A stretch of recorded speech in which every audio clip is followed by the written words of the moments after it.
سلام، من ندا هستم. به یه ویدیو دیگه خوش اومدین. توی این ویدیو میخوام در مورد نحوه زمانبندی اپلای تحصیلی توی دانشگاه آمریکا باهاتون صحبت کنم. برای اپلای تحصیلی هر چه زودتر اقدام کنید بهتره. باید حواستون باشه بچه‌ها که توی این مسیر یه جایی لازمه که چند تا چیزو همزمان با هم دیگه هندل کنین و با هم پیش ببرین جلو. پس باید حواستون باشه که از نهایت تایمتون به خوبی استفاده کنین تا بتونین یه اپلای موفق داشته باشین. اگه میخواین برای ترم فال یا همون پاییز سال بعد اقدام بکنین که به تایم ایران میشه حدوداً ماهای مرداد یا شهریور، شما باید از خرداد سال قبلش یا حتی قبلتر از اون اقدام بکنین، یعنی 1.5 سال زودتر شروع بکنین که به برنامه‌ریزی و این پروسه اپلای تحصیلی رو پیش ببرید. اولین قدم برای شروع زبان هستش. شما باید شروع کنین به زبان خوندن، هر چه زودتر مدرک زبانتون رو بگیرید و همزمان با زبان خوندنتون سرچ کنین دانشگاه‌های آمریکا و رشته‌ای که مد نظرتونه توی دانشگاه‌های آمریکا رو پیدا بکنید و یه لیستی ازشون تهیه بکنید. توی این لیستتون شما باید چیا رو قرار بدین؟ توی این لیست شما باید اسم دانشگاه‌ها، مدارکی که مورد نیازه، ددلاین دانشگاه‌ها، اگه دنبال فاند هستین لیست فانداشون، لیست اساتیدی که توی اون دانشگاه هستن و می‌خواید بابت فاند باهاشون مکاتبه کنید، اینا رو همه رو تهیه کنید در قالب یه فایل اکسل برای خودتون داشته باشین که بتونین طبق اون شروع کنین به اپلای کردن. اگه سلف فاند هستین و قراره از جیب خودتون هزینه بکنین بابت شهریه دانشگاه و هزینه زندگیتون، نیازی نیست بابت پیدا کردن فاند با اساتید دانشگاه ارتباط برقرار کنین و اسمشون رو پیدا کنین و میتونین مستقیما توی وبسایت دانشگاه ها اپلای بکنین. کنار زبان خوندنتون شروع کنید به تهیه یه سری مدارکی که توی این پروسه نیاز دارین، مثل SOP،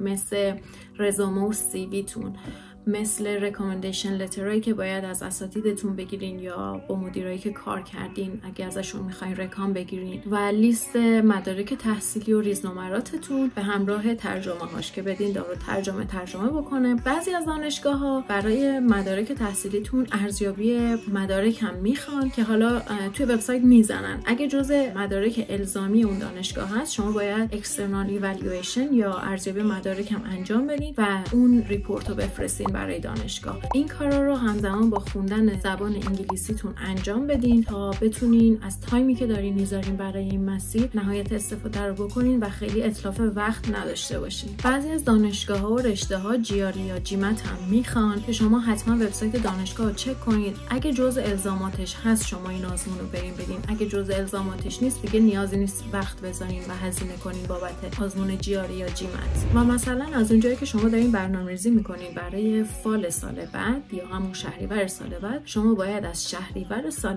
قبلش شروع بکنین برای مکاتبه با اساتید دانشگاه ها اگه دنبال فاند هستین تا بتونین پوزیشن های فاندار پیدا کنین و حدوداً این پروسه شاید 2-3 ماهی ازتون زمان ببره، شاید هم بیشتر شاید هم کمتر، بستگی داره که چقدر سریع بتونین پوزیشن فاندار پیدا کنین. وقتی که پوزیشن فاندار پیدا کردین میتونین برای اون دانشگاه اپلای بکنین. بچهای دکترا شانس گرفتن پوزیشن های فول فاندشون بالاست. بعضی رشته‌ها تو وقت ارشد هم میتونن پوزیشن‌های فاندار پیدا کنن و فول فاند اسکالرشیپ یا همون بورسیه تحصیلی رو بگیرن. اگه سلف فاند هستین نیاز به مکاتبه و ارتباط گرفتن با اساتید نیست و این مرحله رو شما میتونین رد کنین و انجام ندین اصلا و دنبالش نرین. و بعد از اینکه پوزیشن‌های فاندار رو پیدا کردین حدوداً از ماهای آبان آذر دی میتونین شروع کنین به ساختن اکانت توی اون دانشگاهایی که لیستش رو پیدا کردین و بعد مدارک رو توی اون اکانتتون آپلود بکنین قبل از اینکه ددلاین دانشگاه تموم شه و اپلیکیشن فی دانشگاه ها رو پرداخت بکنین تا پرونده شما رو بررسی بکنن بابت پذیرشتون. و در نهایت وقتی I-20 و